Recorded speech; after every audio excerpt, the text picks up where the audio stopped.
Many thanks for staying with us, everyone. This is Politics Today live on Channels Television. We're reaching you from our Lagos studio in Nigeria. I have on the program tonight looking at the state of Nigeria's economy with some cheering news about a walking out of recession. Just the World Economics gave a report today. Mr. Bismarck Rwani, an economist, and of course, Ms. Balam Garber Shehu, Senior Special Assistant to the President on Media and Publicity. Let's take a look at some other issues coming on what the president has done and what he has said.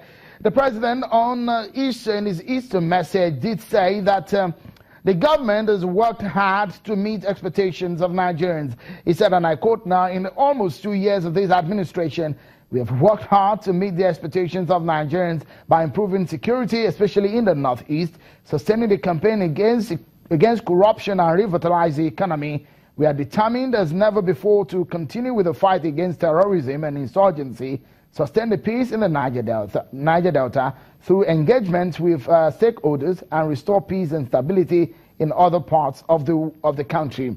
Where the PDP, one of Nigeria's major opposition party, seem not to be happy with that statement. And this is the party's reaction to this, and I quote, they said, "We read with rude shock and utter dismay that President Muhammadu Buhari's Easter message to Nigerians on a particular interest is a paragraph that said, in the almost 2 years of this administration, we have worked hard to meet the expectations of Nigerians by improving security, especially in the Northeast, sustaining the campaign against corruption, and have taken steps to revitalize the economy."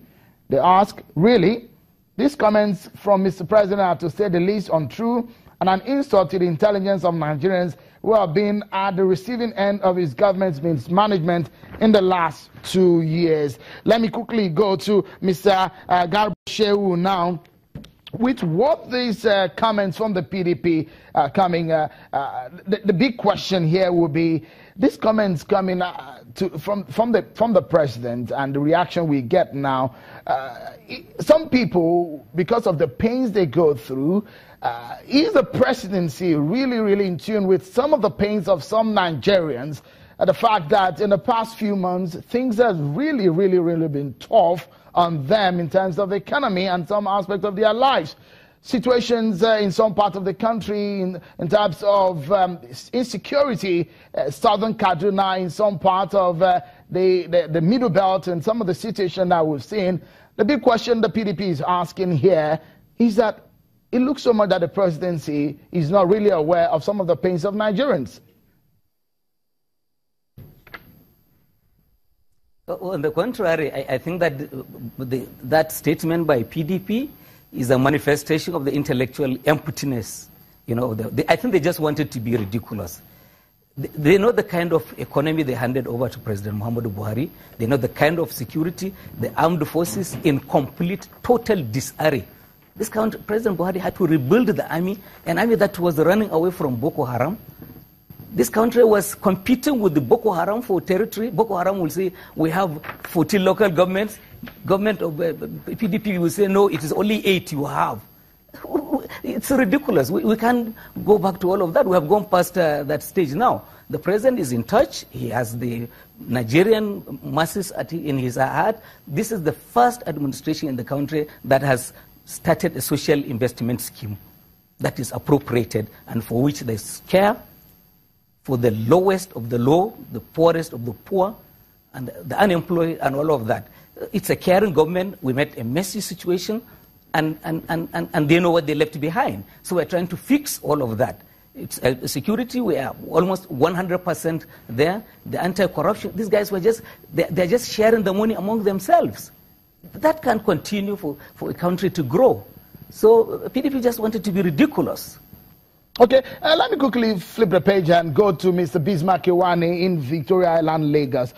Let me quickly pick with you the issue of corruption, anti-corruption war, Mr. Rwani, and the issue of economy. We've seen what it has turned out. I want to get your view on the manner and the costs of fighting corruption and the result that we're getting, recovery, and all of that.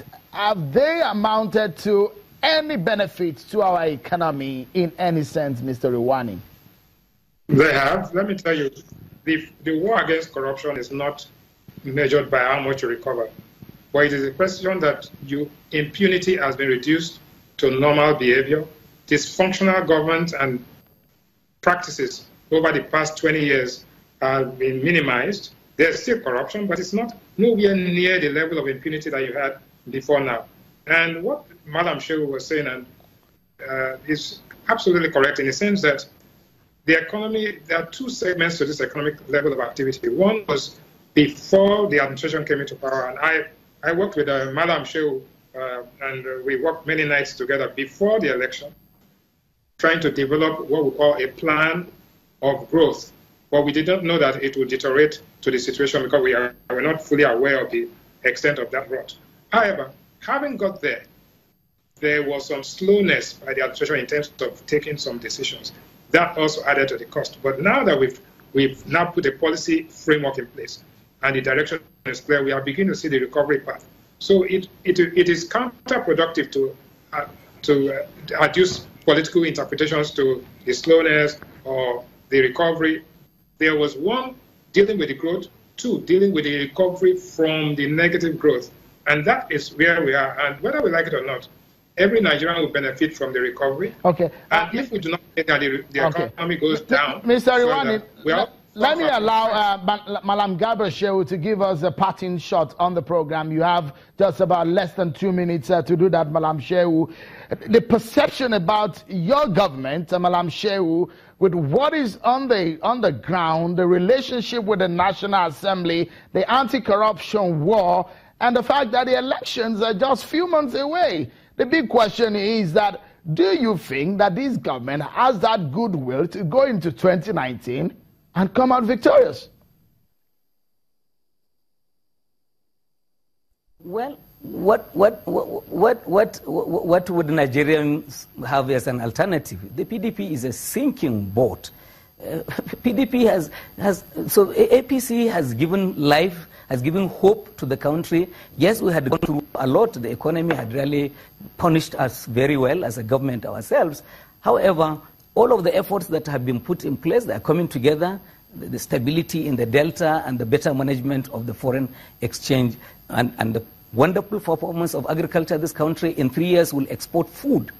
So, look, Nigerians would have to stay with APC 2019. There is absolutely no alternative. Because a PDP, which one are you talking about? Yeah, I mean, as it may mention PDP, first question that comes to the mind is, which one are you talking about?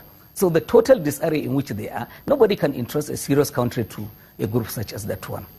Madam Garba Shehu, we'll keep it crossed this way. They say 24 hours is a long time in politics. Just like your party woke up in a merger, we hope that there will be some alternative so that we can have a competitive democracy in Nigeria. Madam Garba Shehu, many thanks for coming on the program. Special assistant to the President on Media and Publicity, and an economist, somewhat a friend of the house, Mr. Bismarck Riwani. Many thanks for giving insight into some of these issues. Many thanks for being a very good companion on the show. My guest, wherever you are watching, it's Politics Today on Channel Television. On behalf of the team, I'm Shewan Kimale.